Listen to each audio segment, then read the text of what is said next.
Le chef du gouvernement a passé hier son grand oral à la Chambre des représentants. Face à une opposition remontée, Abdillahi Ben Kiran a défendu encore une fois ses choix pour la réforme de la compensation, lit-on dans le matin. Décision impopulaire, l'indexation des prix des carburants sur les cours mondiaux de pétrole a permis d'alléger les charges qui pèsent sur les finances publiques. Sans l'indexation, la caisse de compensation aurait absorbé 62 milliards de dirhams, a précisé Ben Kiran.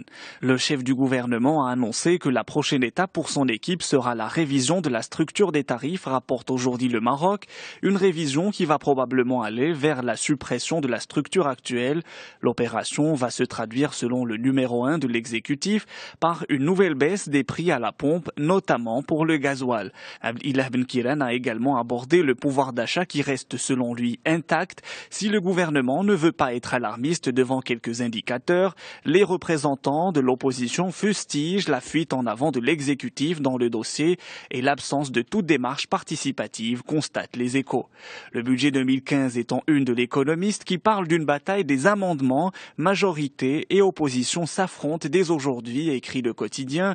La première milite pour la hausse de l'impôt sur les sociétés, la deuxième veut renforcer le contrôle des comptes spéciaux.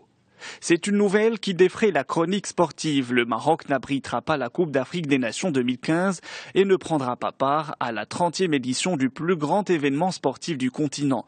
C'est la décision prise par la Confédération africaine qui s'est réunie hier au Caire, nous informe aujourd'hui le Maroc.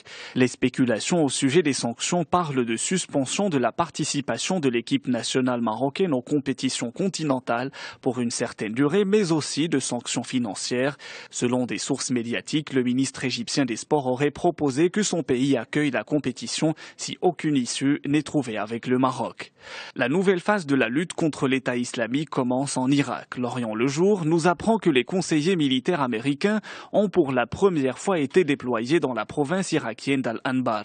Un déploiement qui intervient peu après l'annonce du doublement de la présence américaine en Irak à hauteur de 3000 soldats, ce qui doit permettre aux forces irakiennes de passer à une configuration plus offensive contre les djihadistes. Au Proche-Orient, la vague de violence en Israël prend de l'ampleur, titre Le Monde. 2 personnes ont été poignardées à mort lundi par des Palestiniens à Tel Aviv et en Cisjordanie, confirmant ainsi la dégradation rapide de la situation.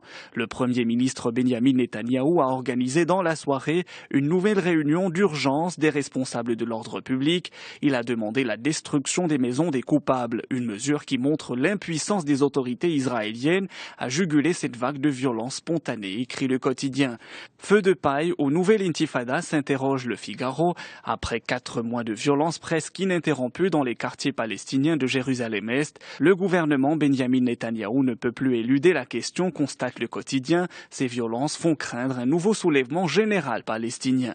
En Europe, la sonde Rosetta fait beaucoup parler d'elle. Après un voyage de plus de 10 ans, la sonde Rosetta lâche mercredi Philae, un petit robot qui va tenter d'atterrir sur la comète 67P, connue sous le nom de Chury. Cette expédition, écrit Libération, devrait permettre de mieux connaître les origines de la Terre et le rôle des comètes dans l'apparition de la vie. C'est une mission scientifique exceptionnelle, commente Le Monde. Pour la première fois, un mini-laboratoire de physico-chimie se pose sur le noyau d'une comète à quelques 510 millions de kilomètres de terre. Pour terminer, on part en Chine. Un informaticien a acheté 99 iPhone 6 pour demander sa petite amie en mariage, lit-on dans Au fait. C'est à l'occasion du jour des célibataires qui a lieu chaque année le 11 novembre en Chine qu'il a choisi de faire sa demande au milieu des téléphones qu'il a soigneusement disposés en cœur. Les 99 smartphones lui ont coûté environ 82 000 $, soit près de 730 000 dirhams. Malheureusement pour lui, elle a dit non. Peut-être préfère-t-elle les smartphones Android, ironise le quotidien.